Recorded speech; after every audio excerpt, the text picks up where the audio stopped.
ሰላምና ጤናን ክብርን ፍቅርን ያድልልኝ ክብራትና ክብራን የሣድስ ቤተሰቦቼ እዚህ ስክሪን ላይ የምትመለከቷት እቺ ወጣት እንግዲህ በጣም አሳዛኝ ነገር ነው ይዛ የመጣችው። ሜላት ኪሮስ ትባላለች። ሀበሻዋ የአጋንንትን መንገድ መርጣ በአሜሪካ ከፍተኛ ስልጣን ላይ ተመርጣለች። በጣም የሚያሳዝን ነው። እንግዲህ ይቺ ልጅ ታሪኳን በደንብ አሁን በዚህ ፕሮግራም ላይ አሰማችኋለሁ። በጣም ብሪሊያንት ናት። የሚገርም ጭንቅላት ያላት ልጅ ናት። ብዙ መስራት እንደምትችል የሚያሳይ ነው። ነገር ግን ስልጣንና ኃይልን ለማግኘት የሄደችው የአጋንንቱን መንገድ የመረጠችበት መንገድ አንገት ያስደፋል። የተመሳሳይ ጾታ ጋብቻን፣ ጾታ ማስቀየር፣ የግብረ ሰዶማውያን አጀንዳ በዋነኝነት በማራመድ ወደ ስልጣን ላይ መጥታለች። በጣም የሚያሳዝን ነው። እዛ ውስጥ ግን አቅሟን አሳያችኋለሁ፣ ምን አይነት ጭንቅላት እንዳላት፣ በጣም ብሪሊያንት ልጅ እንደሆነች።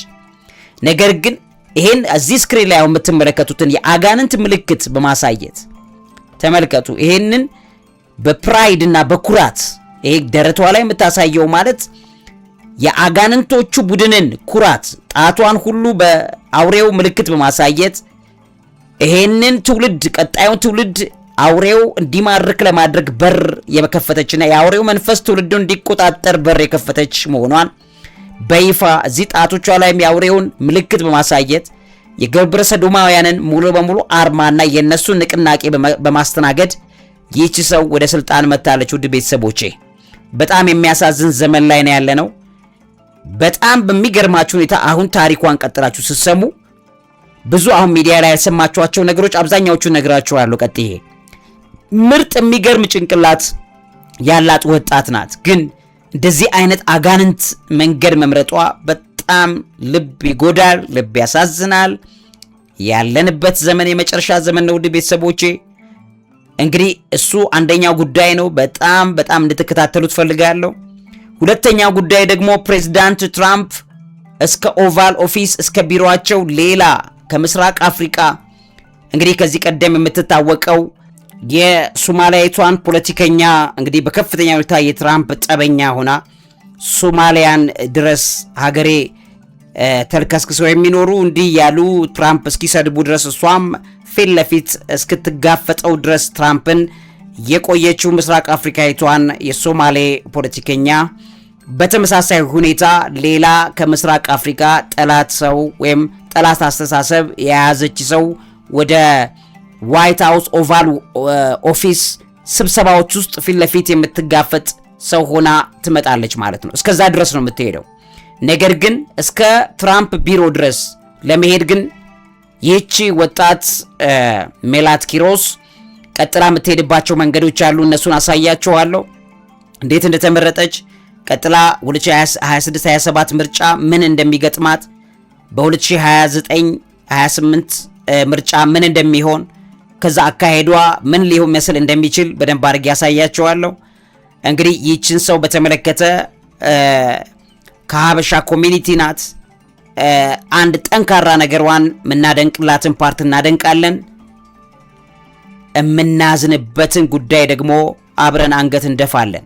በዚህ ፕሮግራም ይሄን እንድትከታተሉኝ ጋብዛችኋለሁ። በጣም አስቸጋሪ ዘመን፣ እጅግ በጣም ጨካኝ አጋንንታዊ ዘመን ላይ እንዳለን ግን እንድትረዱ ፈልጋለሁ። ውድ ሣድስ ቤተሰቦቼ ለዚህ አእምሮ ምግብ አዘጋጅና አቅራቢ መምህርና ጋዜጠኛ አብይ ይልማ ከዚህ ዘመን ሰውረን ጌታ ሆይ ማለት ወዳለው። ዕውቀት ታላቁ እግዚአብሔርን ታከብራለች። አፓርታማ በኮንዶሚኒየም ዋጋ፣ አዎ በ650 ሺህ ብር ቅድመ ክፍያ ብቻ፣ ያውን በመሃል ለቡ መብራት ላይ። የዛሬ ዓመት እዚህ ላይ ነበርን። ከ6 ወር በኋላ ለማስረከብ 24 ሰዓት በግንባታ ላይ እንገኛለን። በተጨማሪም ከ1 ዓመት ተኩል እስከ 3 ዓመት ተኩል የሚረከቡት ከባለ 1 እስከ ባለ 4 መኝታ ቤቶችን በተለያዩ የካሬ አማራጮች በ10% ቅድመ ክፍያ እንዲሁም 60% የባንክ አማራጭ የተመቻቸለት አፓርትመንቶቻችንና የንግድ ሱቆችንም ከ30% ልዩ ቅናሽ ጋር አቅርበንሎታል። ዲኤምሲ ሪል ስቴት።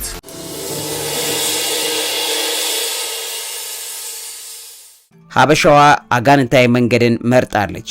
ይሄን በተመለከተ ቆይታ ላድርግላችሁ።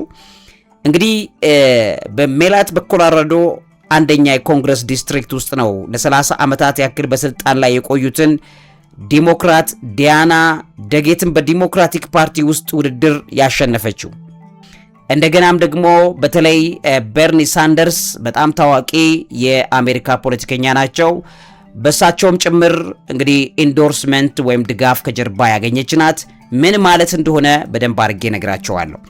በሚያሳዝን ደረጃ ግን ቀጣዩ አሜሪካ የግብረ ሰዶማውያን አጀንዳ ፊት ለፊት አፍጥጦ እየመጣ እንዳለና እንግዲህ አሁን ስልጣን ላይ ያሉት አክራሪዎቹ ሪፐብሊካን ዳግም ከዚህ በኋላ የማይመረጡ ከሆነ እንደ እዚች አይነት ሀበሻዋ ይዘውት እንደሚመጡት አይነት ሰዶማዊነት አጀንዳ ሀገሪቱን በአንደኛ ደረጃ ላይ ዓለምንም በአንደኛ ደረጃ እንደሚያጥለቀልቅ የምትመለከቱበት መንገድ ነው። ሆኖም ይቺ ሰው ዝም ብላ የመጣች አይደለችም። ጎበዝ ናት፣ ጠንካራ ናት። መዋሸት አያስፈልግም። አቅሟ በጣም ጠንካራ ነው። እንግዲህ ይቺ ሰው ይሄን በማሸነፏ በመጪው ኖቬምበር ጠቅላላ ምርጫ አካባቢው እጅግ በጣም ከፍተኛ ዲሞክራሲ ደጋፊ ያለበት ነው። ዲፕ ብሉ የሚባል በመሆኑ ሜላት የምክር ቤቱ ወንበር በማሸነፍ እድሏ እጅግ ሰፊ የሚሆንበት ነው። ይሄ ደግሞ እንግዲህ በአሜሪካ ታሪክ የመጀመሪያው ትውልድ ኢትዮጵያዊት ኮንግረስ አባል ትሆናለች ማለት ነው። እሷ እንግዲህ የጄኔሬሽን ዜድ ወይም የጄንዚ ብለው የሚሉትን የተቀላቀለች ወይም በዛ ደረጃ ላይ የመጣች ናት። በ29 ዓመቷ ያገኘችው ይሄ ድል ወደ ኮንግረስ ከሚገቡት ወጣት የጄኔሬሽን ዜድ ሴት መሪዎች አንዷ ያደርጋታል። ያ ብቻ አይደለም። በተለይ የፖለቲካ እንቅስቃሴና ርዕዮተ ዓለሟ ወይም ፖለቲካል ሙቭመንቷን በተመለከተ ሜላት ኪሮስ የዲሞክራቲክ ሶሻሊስቶች ወይም ዲሞክራቲክ ሶሻሊስትስ ኦፍ አሜሪካ ዲኤስኤም ይባልና የበርኒ ሳንደርስ ክንፍ ደጋፊ ናት እና የፖለቲካ እንቅስቃሴዋ በዋናነት የሚያተኩረው አንደኛ የኮርፖሬት ገንዘብ መቃወም ላይ ነው። ከትልልቅ ኩባንያዎችና ቢሊዮነሮች ወይም ኮርፖሬት ፒኤሲ መኒ የሚባል አለ። ከዛ የሚመጣን የፖለቲካ መዋጮ ሙሉ በሙሉ አትቀበልም። ህዝባዊ በሆነ መንገድ ማሰባሰብ ትለዋለች። ግራስሩት ካምፔን ብላ ተንቀሳቅሳለች። የቤት ኪራይ መናርን ለመዋጋት ነፃ የሕክምና አገልግሎት ወይ ሜዲኬር ፎር ኦል የሚል እንደገና ነፃ የህዝብ ትምህርት በህግ እንዲረጋገጥ የሚጠይቅ ነው አካሄዷ። ይሄም ትኩረት እንድታገኝ አድርጓታል። ዝቅተኛው ማህበረሰብ ብዙ ትኩረት እንዲሰጣት አድርጓታል። ስደተኞች በአሜሪካ ኢኮኖሚ ውስጥ ያላቸው ሚና በመደገፍ አይሲኢ የሚባለው ወይም የስደተኞች ቁጥጥር ተቋም የሚባለው ያንን አሰራር እንዲሻሻል ወይም እንዲሻር ነው የምትሞግተው። አሁን ትራምፕ ያወጣውን ማለት ነው። ይሄም ደግሞ በታችኛው ማህበረሰብ ከፍተኛ ድጋፍ እንዲኖራት አድርጓታል። አሁን የብሪሊያንት ዌይ ነው። የአጋንንቱ መንገድ መጠቀሟ ያሳዝናል እንጂ ይሄ ምርጥ ጭንቅላት ያላት መሆኑን ያሳያቸዋል። ለዚህ ነው በውጭ ጉዳይ ፖሊሲውም አሜሪካ የውጭ እርዳታና የጦር መሳሪያ ሽያጭን የሰብአዊ መብት መከበርን ቅድመ ሁኔታ መሆን አለበት የሚል አቋም አላት። ከፕሬዚዳንት ትራምፕ በተቃራኒ የሚሆን አቋም ነው ይሄ። እንግዲህ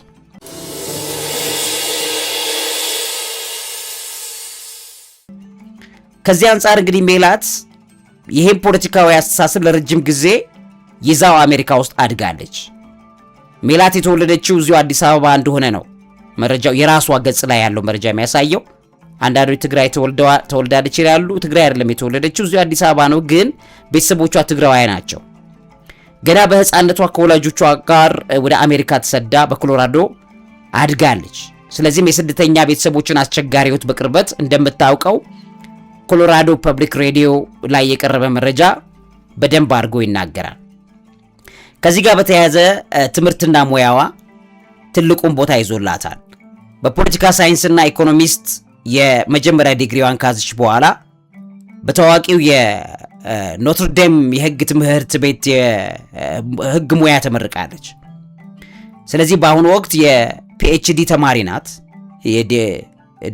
ዶክተሬቷን እየተማረች ነው በህግ። ቀደም ሲል በትልቅ የህግ ተቋም ውስጥ በጠበቃነት ሰራ የነበረ ቢሆንም በጋዛ እየተካሄደ የነበረውን ጦርነት ተቃውማ ከዛ ጋም የተማሪዎችን መብት በመከላከል የጻፈችው ደብዳቤ ነበር እና ያንን ተከትሎ ከስራዋ ተባረረች። ይሄ ክስተት ፍርሃትን ትታ በቀጥታ ወደ ፖለቲካው ዓለም እንድትገባና ለውጥ ለማምጣት እንድትነሳሳ እንዳደረጋት ታይም ማጋዚን ዛሬ ባወጣላት ጽሑፍ ላይ ለማንበብ ትችላላችሁ። ይሄ ምንዋን ነው የሚያሳየው? ጭንቅላቷን፣ አቅሟን ነው የሚያሳየው። ይቺ ልጅ እንግዲህ በዲቪ ነው ቤተሰቦቿ ከዚህ ከአዲስ አበባ ይዘዋት የሄዱት። የራሷን የምረጡኝ ዘመቻ ድረገጽ ላይና በሌሎች መረጃዎች ላይም እንደሚታየው ቤተሰቦቿ ከመሰደዳቸው ጥቂት ሳምንት በፊት ነበር እዚህ አዲስ አበባ የተወለደችው። የሜላት በይፋዊ የፖለቲካ መግለጫዎቿ ለምሳሌ በባሎቶፔዲያ የእጩዎች ቅጽ ላይ እሷና ቤተሰቧ በ1998 ዓ.ም ወደ አሜሪካ የተሰደዱት በዚሁ በዲቪ እንደሆነ ታስቀምጠዋለች። በተጨማሪም በተለያዩ ቃለ መጠይቆች ላይ በጋዛ ስላለው ሁኔታ ስትናገር በትግራይ የተፈጸመውን ጦርነት በተመለከተ አያይዛ በመናገር ብዙ ትኩረት አግኝታለች። እንግዲህ በቅርቡ በኮሎራዶ በተካሄደ ዲሞክራቲክ ፓርቲ የውስጥ ምርጫ ነው ይሄ ታሪካዊ ድል አግኝታለች ማለት ነው። ሜላት ኪሮስ የምረጡኝ ዘመቻ ወይም ካምፔን መፈክሮቿ፣ ዋና ዋና የፖለቲካ አቋሞቿ ፕላትፎርም ስትመለከቱ ግብረ ሰዶማውያንን ይዛ የመጣችው በጣም ረቢሽ የሆነ በጣም የቆሸሸ አካሄድ መሆኑን እንድትረዱት የሚያደርጋችሁ ነው፣ አቅሟን ስታዩ ማለት ነው። ስለዚህ ሜላት በባሎፔዲያ የእጮች መረጃ መሰረት በሰጠችው ይፋዊ የምረጡኝ ዘመቻ ያነሳቻቸው 3 ዋና ጉዳዮች አሉ። እነዚህም የገንዘብ ተጽዕኖን ከፖለቲካ ማስወገድ፣ በትልልቅ ኮርፖሬሽኖችና በቢሊዮነሮች የሚመራውን የፖለቲካ የገንዘብ ድጋፍ የሚባል አለ ፒኤሲ፣ ያንን ማገድ፣ ከዛ የሎቢስቶች የሚባሉ አሉ የእነሱን አሰራር ማሻሻል፣ የኮንግረስ አባላትን የስልጣን ዘመን ገደብ ተርም ሊሚትስ የሚባል እንዲኖር ማድረግ የሚል እንቅስቃሴ ነው ያላት። ከዚህ አንጻር እንግዲህ የዲሞክራሲን ከማጠናከር አንጻር የመብረጥ መብትን ማስፋፋት፣ የአሜሪካ ምርጫዎችን በአንድ ቀን ብቻ ተጠቃለው እንዲያልቁ ማድረግ፣ የምረጡኝ ዘመቻ የሚፈጅበትን ረጅም ጊዜ ማሳጠር የሚል ነው ካቀረበቻቸው ወይም ከምትሞግትባቸው ነገሮች መካከል አንዱ። ይሄ በጣም ብሪሊያንት መንገድ ነው። መሰረታዊ ፍላጎቶቿን በህግ ማረጋገጥ፣ እያንዳንዱ አሜሪካዊ በሰላም እንዲኖር መጠለያ፣ ለምሳሌ ሃውሲንግ፣ ነፃ ሕክምና ወይ ሄልዝ ኬር፣ የተመጣጠነ ምግብና ነፃ የህዝብ ትምህርት በህግ የተረጋገጡ መሰረታዊ መብቶች እንዲኖሩት ማድረግ የሚል መሞገቻ አላት። ይሄም ትኩረት እንዲሳብ እንዳደረገ ለማወቅ ይቻላል። እና የህክምናና እንክብካቤ ዋስትና የሚባል ለሁሉም የሚሆን ነፃ ሕክምና ሜዲኬር ፎር ኦል የሚል፣ ሁለንተናዊ የህፃናት ማሳደጊያ ዩኒቨርሳል ቻይልድ ኬር የሚል፣ የአረጋውያን እንክብካቤ አቅርቦት፣ የአርቲፊሻል ኢንቴሊጀንስ ተጽዕኖ፣ አውቶሜሽን በስራ ገበያው ላይ የሚፈጥረው መስተጓጎል ለመቋቋም መንግስት ይዞት መውጣት ያለበት የሚል ከፍተኛ ሙግት አላት።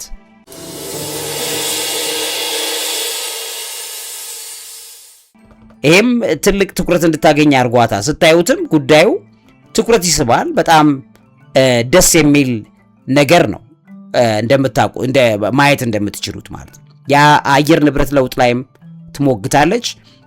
የአየር ንብረት ለውጥን ለመዋጋት የወጣ ግሪን ኒው ዲል የሚባል ያ ሙሉ ለሙሉ የምትደግፈው ሜላት ይዛ የመጣችው በጣም ምርጥ ሀሳቦች ናቸው። ከነዚህ መካከል አንድ የውጭ ጉዳይና ዓለም አቀፍ አቋሞቿ ላይ ፎሬን ፖሊሲ ላይ የሜላት የውጭ ጉዳይ ፖሊሲ አቋም ላይ በምርጫ ወቅት ከፍተኛ ትኩረት እንድታገኝ አድርጓታል። ይኸውም የእስራኤልና የጋዛ ጉዳይ ነው። አሜሪካ ለእስራኤል የምታደርገውን ወታደራዊ እርዳታና የጦር መሳሪያ ሽያጭ ሙሉ ለሙሉ እንድታቆም ወይም አርም ኤምባርጎ ትጠይቃለች በክርክሮቿ ላይ። ከዛ በጋዛ የተካሄደ የቆየውን ጦርነት የዘር ማጥፋት ወይም ጄኖሳይድ ስትል ነው የምትኮንነው። ከዚህ ጋር ተያይዞ የዲኤስኤ የተለየችበትም አቋም አለ። ሜላት ከዲሞክራቲክ ሶሻሊስቶች ከዛ ድርጅት ጋር ሙሉ ለሙሉ በማይስማሙባቸው አንዳንድ ነጥቦች ላይም የራሷ አቋም አላት፣ ተራማጅነት አላት ማለት ነው። ስለዚህ ዲኤስኤ አሜሪካ ከኔቶ እንድትወጣ የሚጠይቀውን አቋም እሷ አትደግፈው ማለት ነው። ዲሞክራት ናት፣ ግን የዲሞክራቶችን ቋሚ የነበረ የታወቀ ባህል የሚጥስ አዲስ አስተሳሰብ ነው ይዛ የመጣቸው። ኢትስ ብሪሊያንት ዌይ። ከዚህ አንጻር እንግዲህ ግራስሩድ አፒል አላት፣ ከህዝባዊ ወደ ህይወት ወደ ፖለቲካ የሚል ያ የምረጡኝ ዘመቻዋ የተሳካው ከተራው ህዝብ ጋር ባላት ቁርኝት እንደሆነ ይነገራል። በቅርቡ የሰጠችው አንድ ቃለ መጠይቅ ላይ እስከ ቅርብ ሳምንታት ድረስ እኔ ራሴ በዊቲየር የሚባል ካፌ ውስጥ በባሪስታነት ወይም ቡና አፍቶ በመሸጥ አነስተኛ ደሞዝ እየተከፈለኝ ተማሪነቴና ህይወቴን የሚመራ ሰራተኛ ነበርኩ ማለት በቅስቀሳዋ ላይ ትናገራለች። ስለዚህ የሰራተኛውን ክፍል ችግር ጠንቅቄ አውቃለሁ የሚለው ነገር በዛ ያሳምናል። የህግ ባለሙያ ነበረች። በዛም ያም ትልቅ ተጽዕኖ አለላት። የፍልስጤማውያን መብት በመደገፏ ምክንያት ከህግ ድርጅቷ በመባረሯ ለፖለቲካ ጉዟ ትልቅ እምርታ ሆኖላታል ማለት ነው። ከዚህ ጋር በተያያዘ ከ2019 እስከ 2022 ሜላት በታዋቂ የኖትርዴም ዩኒቨርሲቲ የህግ ትምህርት ቤት ትምህርቷን ተከታትላ በ2022 ነው የጨረሰችው። የህግ ዶክተሬት ዲግሪዋን አግኝታለች። ጄዲ በትምህርት ቆይታዋም ለሰብአዊ መብቶች፣ ለህዝብ አገልግሎት ትልቅ ትኩረት ስትሰጥ ነበር። በትልልቅ የህግ ተቋማት ውስጥ ሰርታለች። ከህግ ትምህርት ቤት ከተመረቀች በኋላ በኒውዮርክ ከተማ በሚገኘውና በአሜሪካ ካሉ እጅግ ግዙፍ የህግ ተቋማት አንዱ በሆነው ሲድኒ ኦስቲን ውስጥ በጠበቃነት ወይም ኮርፖሬት ኤንድ ሴኩሪቲ ሎየር ተቀጥራ መስራት ጀምራ ነበር።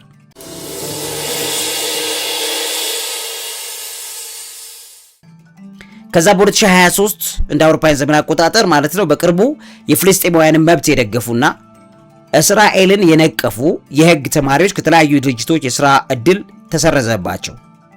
ከነዚህ መካከል ሜላት አንዷ ናት። ሜላት ተማሪዎችን በመከላከልና ተቋማቱን በመንቀፍ በብሎግ ላይ ጽሑፍ አወጣች። የምትሰራበት የህግ ድርጅትም ጽሑፉ እንድታጠፋ ጠየቃት። እምቢ አለች። ፈቃደኛ ያልሆነችም ከስራዋ ተባረረች። ይህም ክስተት እንግዲህ የኮርፖሬት ዓለምን ትታ ወደ ቀጥታ ወደ ፖለቲካ እንድትገባ እንዳደረጋት ዘ ጋርዲያን ዛሬ ባወጣው ጽሑፉ ላይ አስቀምጧል። እንግዲህ ይቺ ልጅ ጠንካራ ማይንድ አላት፣ ጎበዝ ናት፣ ምንም መካድ አያስፈልግም። ነገር ግን ይዛ የመጣችው የግብረ ሰዶማዊን አጀንዳ ደግሞ በደንብ ነግራችኋለሁ። ስለዚህ የመጀመሪያ ምርጫዋ በጁን 30 2026 ሜላት ኪሮስ ከዚህ ቀደም በየትኛውም የፖለቲካ የስልጣን ቦታ ላይ ተወዳድራ አታውቅም። የ2026 ውድድር የመጀመሪያ የምርጫ ታሪኳ ነው ማለት ነው። ከዛም በዚህ የ15 ዓመታት ተመራጭ የሆነችውን ዲሞክራቲክ ፓርቲ የ15 ዘመን ያክል ማለት ነው ተመራጭ ነበረች። በዲሞክራቲክ ፓርቲ ውስጥ ፕራይመሪ በሚባል የገጠማት የዲያና ደጌትን እንግዲህ ማሸነፏ በጣም ታሪካዊ ትኩረት እንድታገኝ አድርጓታል።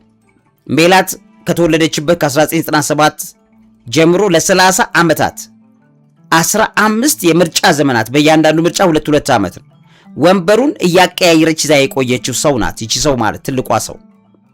ስለዚህ በዛ አካባቢ ላይ ያንን ማሸነፍ በጣም ትልቅ ታሪካዊ ውጤት ነው። ዘ ኒውዮርክ ታይምስ እንደዘገበው የምርጫ ውጤትን ተመልክቶ አሶሺየትድ ፕሬስ ሲናገር ሜላት ዳያና ጌትን በ6% ልዩነት በማሸነፏ በጣም አስደናቂና ታሪካዊ ድል ተቀዳጅታለች። በውድድሩ ላይ ሶስተኛ የነበሩት ዋንዳ ጄምስ በጣም ዝቅተኛ ድምጽ ነው ያገኘችው። ወደ ኖቬምበር 2026 ምርጫ ስንመጣ ትላንትናውና ዛሬ በዚህ ድሏ ምክንያት ሜላት የዲሞክራቲክ ፓርቲን ወክላ በመጪው ኖቬምበር 3 2026 እንደ አውሮፓውያን ዘመን አቆጣጠር በሚካሄደው የአሜሪካ ጠቅላላ ምርጫ ላይ ነው የምትወዳደረው። የምርጫ ዲስትሪክቱ ወይም ኮሎራዶ ፈርስት ዲስትሪክት ይባላል። በከፍተኛ ደረጃ የዲሞክራቲክ ፓርቲ ደጋፊ ያለበት ነው። በኖቬምበሩ ምርጫ አሸንፋ የአሜሪካ ኮንግረስ አባል መሆኗ ሙሉ ለሙሉ የተረጋገጠ ነው ማለት ነው። እንግዲህ ሜላት ይሄ ሁሉ ነገር ኳሊቲ ባላት ትልቅ ነገር ነው። ይሄ ሁሉ አቅም ግን ከግብረ ሰዶማውያን ጋር በተያያዘ ያላት ነገር ግን በጣም የሚያሳፍር የሚያሳዝን እንደሆነ ትመለከታላችሁ። እንግዲህ ውድ ሣድስ ቤተሰቦቼ የሜላት ኪሮስ ጉዳይን በተመለከተ የምረጡኝ ዘመቻ በኮሎራዶ አንደኛ ዲስትሪክት ዴንቨር ላይ በዛ በዴንቨር ውስጥ የሚገኘው ሰፊ የኤልጂቢቲኪው የግብረ ሰዶም አጋንንት ቡድን ለከፍተኛ ደረጃ አስተናግዳለች ወይም ደግፈዋታል። ያም በመሳተፍ ላይ የተመሰረተ ነበረ። ድጋፏን በብዛት መሰረት ያደረገችው እነሱ ላይ ነው። የዴንቨር ከተማ ለአሜሪካ የግብረ ሰዶማውያን መብቶች ንቅናቄ አንዱ ታሪካዊ እንደ ማዕከል ተደርጎ ነው የሚወሰደው። ስለዚህ ሜላት ይህንን ማህበረሰብ በፖለቲካ ቅስቀሷ በጣም በጥልቀት ተጠቅማቸዋለች። አንደኛ ስልታዊ ጥምረትና የቅስቀሳ ስልቶች ነበሩ። ስትራቴጂክ ኮሊዥን ሰርታለች። የጋራ ታሪክ ትስስር ፈጥራለች። ሜላት ራሷ እንደ ስደተኛና ጥቁር ሴት የምትታወቅና በመገለልና የብቸኝነት ስሜት ማርጂናላይዝድ ሆኛለሁ። ስለዚህ ሰዶማውያንንም በማግለል የሚደረገው ነገር እቃወማለሁ። እንደገናም ደግሞ ግራስሩት የታችኛው ማህበረሰብ አደረጃጀት ላይ ሰርታለች። ይሄ አብዛኛው ሰዶማውያን ታችኛው ማህበረሰብ ናቸው። በዴንቨር ውስጥ ባሉ የኤልጂቢቲ ኪው እና ቡና ቤቶች፣ የኪነ ጥበብ መድረኮች፣ ማህበረሰብ ማዕከላት ውስጥ በግንባር ተገኝታ ቅስቀሳ ስታደርግ እና ምረጡኝ እኔ የእናንተን የሰዶማዊ ተግባራት በጠቅላላ አራምድላችኋለሁ የሚል ነገር በትክክል ተጠቅማለች። የውጂ እዚህ ስክሪን ላይ እንደምታዩት እጇን አጋንንታዊ ምልክት እያሳየች በፕራውድ ኩራት በሚል ደረቷ ላይ ያለውን የአጋንንቶች አርማ በመጠቀም በከተማ ውስጥ በጣም ትልቅ ተጽዕኖ ያላቸውን የሰዶማውያን አክቲቪስቶች፣ የኪነ ጥበብ ሰዎችን እንደ ድራግ ኩዊንስ የሚባሉት ጾታ ያስቀየሩ በጣም አንድ አጋንንት የሆነ የሚታወቅ ሰው አለ። የሱን ሁሉ ኢንዶርስመንት አግኝታለች። ከዛም የዴንቨር ፕራይድ የሚባል አለ። ዴንቨር ፕራይድ በየአመቱ ሰኔ ወር አሁን ማለት ነው የሚከበር የዴንቨር ፕራይድ ፌስቲቫል የሚባል አለ። ወንድ አጋንንቶቹ አስመላኪዎች እየወጡ በዚህኛው ስክሪን ላይ በምታዩት ማለት ነው። በዚህ እንግዲህ በጣም ብዙ ይሄ ስክሪኑ ላይ የምትመለከቱት አብሯት ያለው ጾታውን ያስቀየረ የአጋንንት ማደሪያ ነው። እሱ ኢንዶርስ አድርጓታል። እዛ በጣም ታዋቂ የሆነ ሰው ነው። ሶ በየአመቱ ሰኔ ወር የሚከበረው የዴንቨር ፕራይድ ፌስቲቫል ላይ ከደጋፊዎች ጋር በመሆን ትልቅ ደማቅ የሚመስል የቅስቀሳ ሰልፍ አድርጋለች። ያም ዛሬ ትላንትና ለነበረው ምርጫ በጣም ትልቅ እገዛ አድርጎላታል።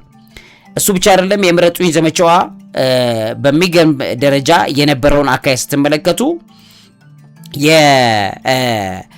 የቢሮዎችና ስብሰባው ማንኛውም ሰዶማውያን የሚገኙበትን ማንነቱን ሳይሸሽግ በነጻነት የሚሳተፉባቸውን አካታች መድረኮች ናቸው ብላ ሰው በምንም ነገር ይሁን የጾታ ማስቀየርን ጨምሮ ግብረ ሰዶማዊነትን ጨምሮ በትክክል ደግፋለሁ ለእናንተ ሰራለሁ የሚል ቅስቀሳ ስታደርግ የቆየችው በሚያሳዝናችሁ ደረጃ ማለት ነው።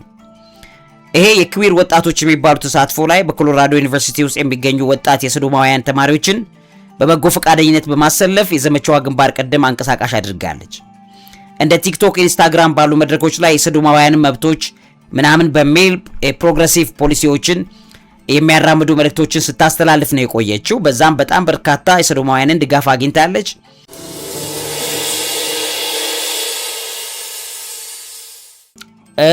የቋንቋና መሰል አጠቃቀሞችን በግልጽ ሰዶማውያንን የሚጠቀሙበትን ቋንቋ እየተጠቀመች እንደ ኢኳሊቲ አክት የሚባል አሜሪካ የፌዴራል ሕግ ደረጃ የጾታዊ ዝንባሌ ላይ የሚደረግ ማንኛውም አድሎ የሚከለክል የእኩልነት አዋጅ የሚባል አለ።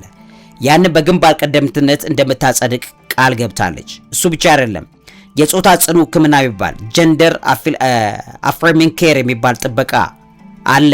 አንድ እንደ መመሪያ ያለ ትራንስጀንደር የሚባሉት ማህበረሰብ ላይ የሚሰነዘሩ የህግ ጉዳዮችን በመቃወም የህክምና አቅርቦቶችን በኢንሹራንስ እንዲሸፈኑ በጽኑ እሟገታለሁ ብላ በቅስቀሳው ላይ ተጠቅማለች። ሌላኛው የልወጣ ህክምና ወይም ኮንቨርሽን ቴራፒ የሚባል አለ። ሳይንሳዊ እንግዲህ ይሄ የግብረ ሰዶማውያን ወጣቶች ላይ የስነ ልቦና ጉዳት ያደርሳል ተብሎ ለረጅም ጊዜ የማስተካከያ ህክምና የሚባል አለ የሚታወቅና በሀገር አቀፍ ደረጃ ያንን ሙሉ ለሙሉ እንዲታገድ አቅርባለች። ለዚህም ሰዶማውያን ለዚህ ድጋፍ አድርገውላታል። እሱ ብቻ አይደለም፣ የሰዶማውያን ጋብቻ ሴም ሴክስ ሜሬጅ የሚባለው መብት በፌዴራል ፍርድ ቤት እንዲሻር ጽኑ የህግ ክልከላ እንዲሰጠው በዛ ዙሪያ ላይ ያለውን ተቃውሞ አስነሳለሁ እና የግብረ ሰዶማውያን ጋብቻን ደግፋለሁ የሚል ቅስቀሳ ስታረግ ቆይታለች።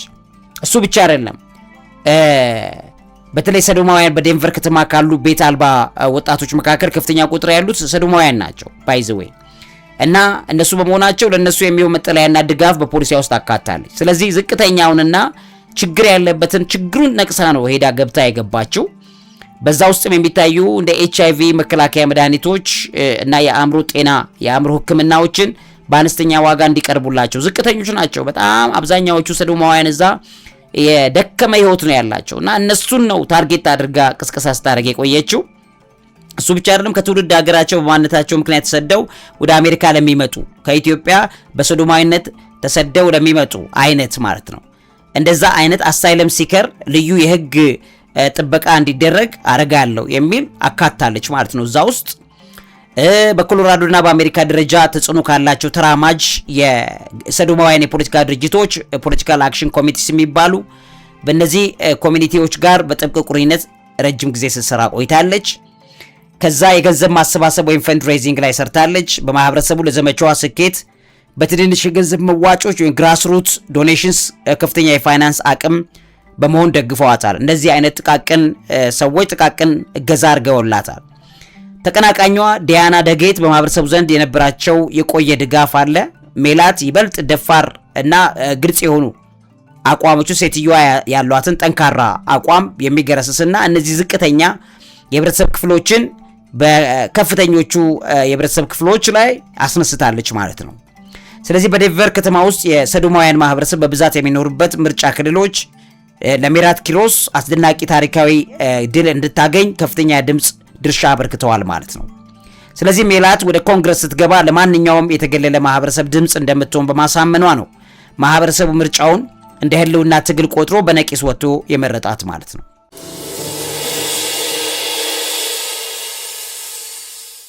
እዚህ እንግዲህ የምትመለከቱት ዲያና ደጌት የሚባሉት ሴት የሪፐብሊካን ፓርቲ አባላት ነበሩ።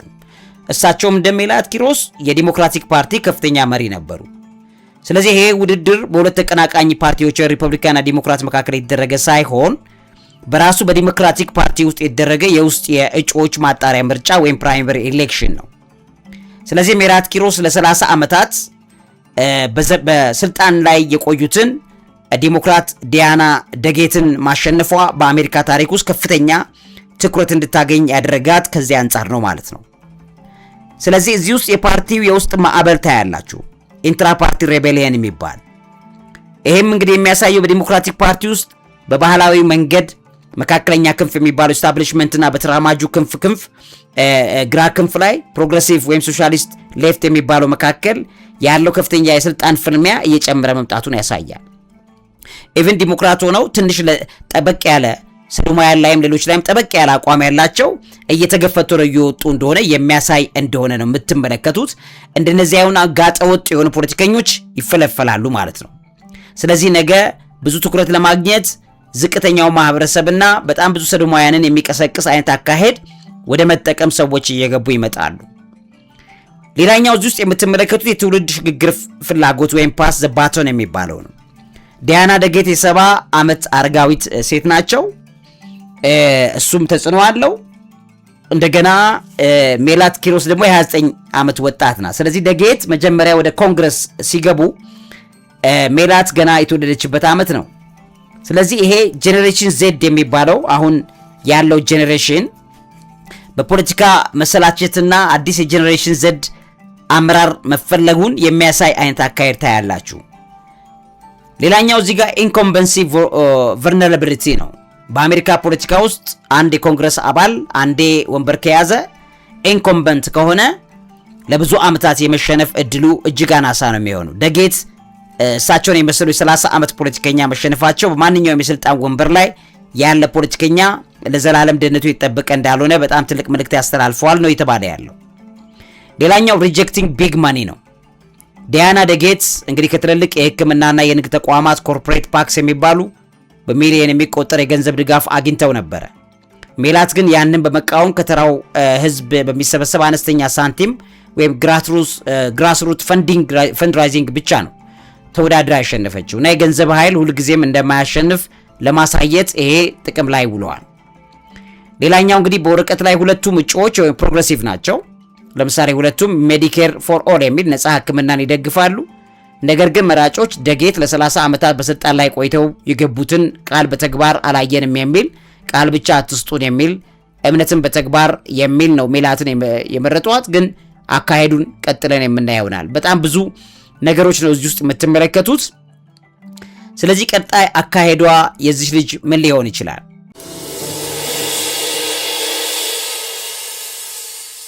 አሁን ሜላት ኪሮስ በዲሞክራቲክ ፓርቲ ውስጥ ማጣሪያ ምርጫ ወይም ፕራይመሪ ኤሌክሽን ይፋዊ ድል አስመዝግባለች። 49.3% በ43.5% ነው። እሷ በእነዚህ ድምጾች ወደ 6 በሚጠጉ ድምጾች በልጣለች። ስለዚህ ወደ ኖቬምበር 2026 ጠቅላላ ምርጫ ትገባለች ማለት ነው። ሜላት በመጪው ኖቬምበር 2026 በሚካሄደው የአሜሪካ ጠቅላላ ምርጫ ላይ ዲሞክራቲክ ፓርቲን ወክላ ከሪፐብሊካን ፓርቲ እጩ ጋር ትወዳደራለች። የማሸነፍ እድሏ ቢባል የዴንቨር ክልል እንደሚታወቀው ኮሎራዶ ፈርስት ዲስትሪክት ነው የሚባለው። እጅግ በጣም ከፍተኛ የዲሞክራቲክ ፓርቲ ደጋፊ ያለበት ነው። ሶሊድሊ ወይም ዲፕ ብሉ ነው የሚባለው። ስለዚህ በኖቬምበሩ ምርጫ የማሸነፍ እድሏ 100% ነው። ግልጽና የተረጋገጠ ነው። ስለዚህ ከዚህ ጋር ወደ አሜሪካ የህዝብ ተወካዮች ምክር ቤት ያስገባታል። ዩኤስ ሃውስ ኦፍ ሪፕሬዘንታቲቭ። ይሄም እንግዲህ የስልጣን ቃለ መሐላ በጃንዋሪ 2027 ፈጽማለች። ከዛ በዋሽንግተን ዲሲ በሚገኘው የካፒቶል ኮረብታ ወይም ካፒቶል ሂል በይፋ ቃለ መሐላ ፈጽማ የስልጣን ወንበሯን ትረከባለች ማለት ነው። ስለዚህ የአሜሪካ የኮንግረስ ምክር ቤት አባላት የስልጣን ዘመን ለ2 ዓመት ብቻ ነው የሚሆነው። ቀጥላ በጃንዋሪ 2029 ድረስ ታገለግላለች። ከዛ በኋላ በ2028 ድጋሚ መወዳደር ትችላለች ማለት ነው እንደ ሴትየዋ። ከዛ ጋር እንግዲህ ስኳድ አባል መሆን ነው። ወደ ዋሽንግተን ስታቀና እንደ አሌክሳንድሪያ ኦክሲዮ ኮርቴዝ እና እንደ ኢልሃን ኦማር ካሉ እቺ አሁን ኢልሃን ኦማር ማለት ትራምፕ ጠላት ያደረጋት ሴት ናት። ከሷ ጋር እና መሰል ተራማጅ የግራ ክንፍ የኮንግረስ አባላት ጋር ስብሰባ ወይም ስኳድ ጋር በመቀላቀል በፓርቲው ላይ ትልቅ ተጽዕኖ መፍጠር ትጀምራለች ማለት ነው። በዘመቻዋ ወቅት ላይ እንግዲህ ቃል የገባቻቸውን እንደ ሜዲኬር ፎር ኦል፣ እንደ አይሲኢ ተቋማትን ማፍረስ፣ በአሜሪካ ምርጫዎች የኮርፖሬት ገንዘብን ማገድ የመሰሉ ጠንካራ የህግ ረቂቆች አሉ። የሰዶማውያንን ጉዳይ በተመለከተ ወደ ማቅረብ ትገባለች ማለት ነው። ስለዚህ አሜሪካ ለእስራኤል የምታደርገው የጦር መሳሪያ ሽያጭ እንድታቆም ኤምባርጎ የሚባለው ላይ በምክር ቤቱ ውስጥ ከፍተኛ የተቃውሞ ድምጽ ከሚሆኑት ፖለቲከኞቹ አንዷ ትሆናለች ማለት ነው። ከዚህ አንጻር እንግዲህ ሜላት ኪሮስ የመጀመሪያው የጄኔሬሽን ዜድ ወይም ጄንዚ ሴት ትሆናለች።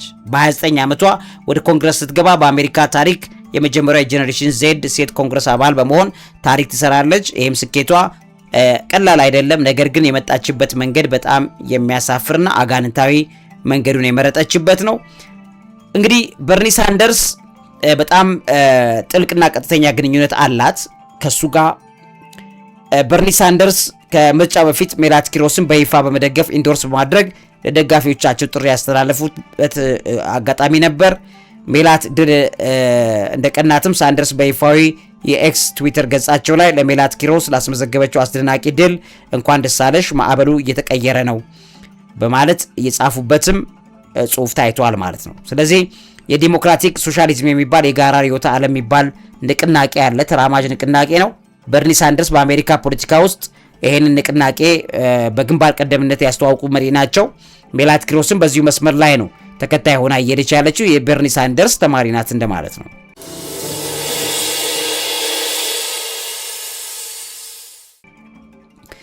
አሁን ባለበት ሁኔታ የመጨረሻው ሐሳብ ከፕሬዝዳንት ትራምፕ ጋር ሊያገናኛት ይችላል ወይ ቢባል አዎ። አሁን ባለው የአሜሪካ ፖለቲካ ተጨባጭ ሁኔታ ሜላት ኪሮስ ወደ ትራምፕ ቢሮ ዋይት ሃውስ የምታምራበት ቀጥተኛ ግልጽና ጠንካራ የፖለቲካ መንገድ አለ። ነገር ግን ይሄ መንገድ እሷ የትራምፕ ደጋፊ ሆና አብራው የምትሰራበት ሳይሆን በህግ አውጪው አካል በኮንግረስ በኩል የፕሬዝዳንት ዶናልድ ትራምፕን አስተዳደርና የውጪ ፖሊሲዎች በጽኑ የምትቃወም በመሆኗ ለትራምፕ ጠላት ሆና ነው የምትሰለፈው ማለት ነው። ልክ እንደ ሶማሊያዊቷ የኮንግረስ አባል ማለት ነው። ስለዚህ ትራምፕ ሌላ የምስራቅ አፍሪካ ጠላት ወደ አጠገባቸው መታለች ማለት ነው። እንግዲህ ሜላት በኖቬምበር ምርጫ አሸንፋ ወደ ኮንግረስ ስትገባ የምክር ቤቱ አባላት የፕሬዝዳንቱን ቢሮ ወይም ዋይት ሃውስንና የተለያዩ የመንግስት ተቋማትን የመቆጣጠር የመመርመር ከፍተኛ የህግ ስልጣን ይኖራቸዋል።